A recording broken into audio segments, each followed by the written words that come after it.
Ukraine, NATO, and Russia, broken promises and geopolitical dilemmas.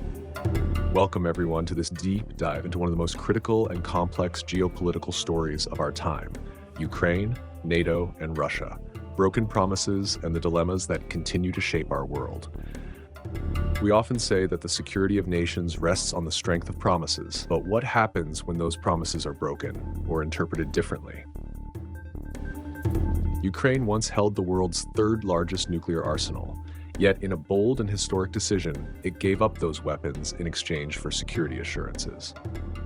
Decades later, war erupted on its soil, forcing us to ask, were those guarantees ever truly reliable?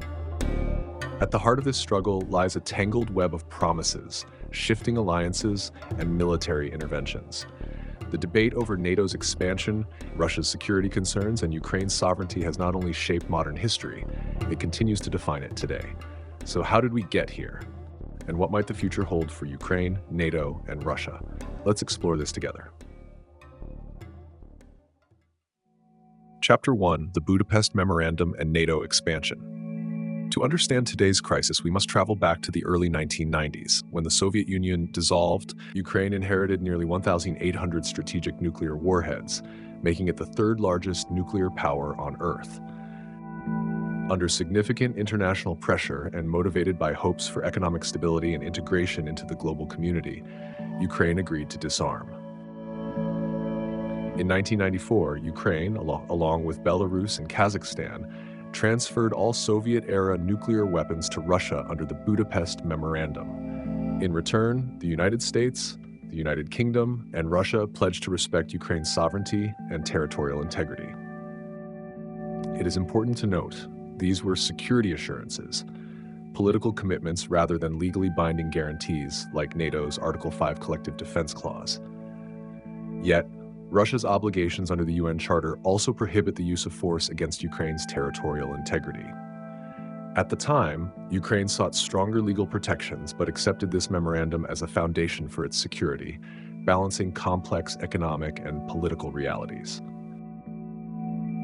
Meanwhile, Russia recalls informal discussions in the early 1990s suggesting NATO would not expand eastward. However, no formal treaty or binding agreement was ever signed. NATO's official policy allows any European country that meets membership criteria to apply. In 1999, NATO welcomed Poland, Hungary, and the Czech Republic. In 2004, 7 more countries joined, including the Baltic states.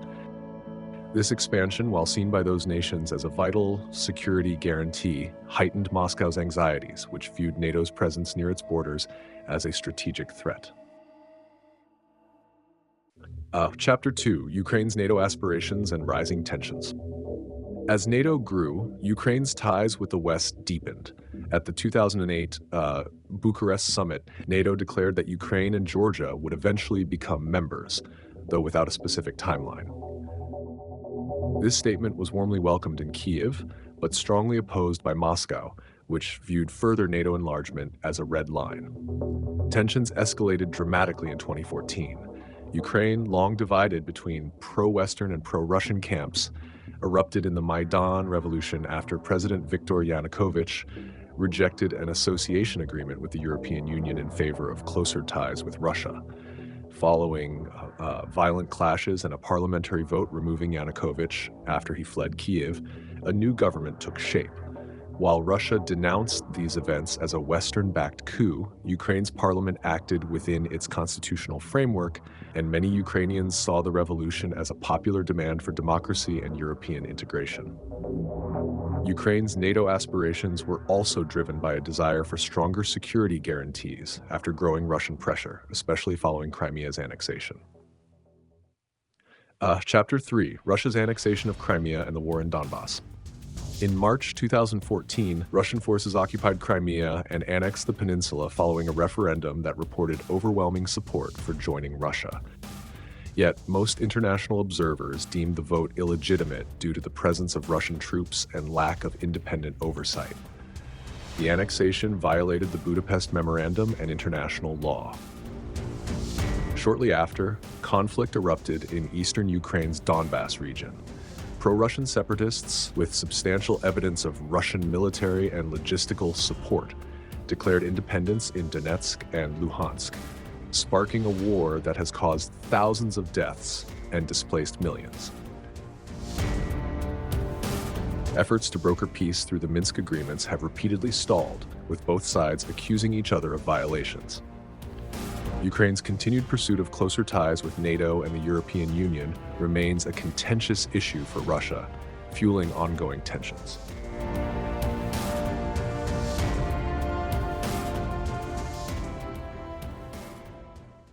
Chapter 4: The 2022 Invasion and Geopolitical Consequences. By 2021, Russia had amassed tens of thousands of troops near Ukraine's border, demanding security guarantees, including a formal halt to NATO enlargement. Diplomatic efforts failed to resolve these issues. Then, on the 24th of February 2022, Russia launched a full-scale invasion of Ukraine, targeting key cities like Kyiv, Kharkiv, and Mariupol. The invasion drew widespread international condemnation. The United States, European Union, and NATO allies responded with sweeping sanctions and unprecedented military, intelligence, and financial support for Ukraine. Ukraine's resistance has been formidable, transforming the conflict into a protracted war that has reshaped European security and deepened East-West tensions.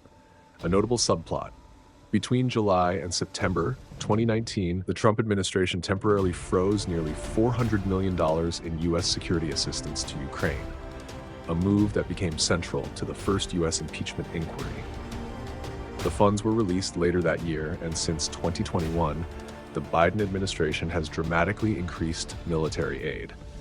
The invasion also accelerated NATO's unity and led to historic moves such as Finland and Sweden seeking membership, reshaping European security architecture. Today, the war continues with no clear end in sight.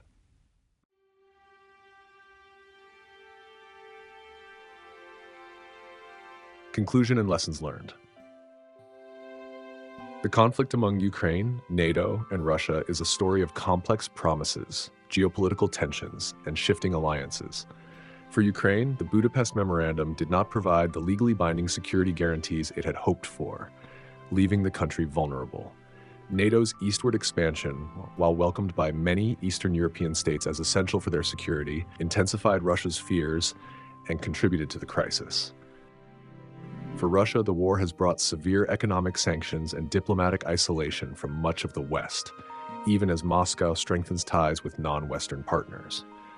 Meanwhile, Ukraine fights for its survival, relying heavily on external military and financial support. This war is a defining moment in modern geopolitics. It will shape the future of European security and global power dynamics for decades to come. The pressing question remains, how can peace be achieved once trust has been shattered? What are your thoughts? Please share them in the comments below. If you found this analysis insightful, don't forget to like, share, and subscribe for more thoughtful explorations of international affairs. Thank you for watching. Until next time.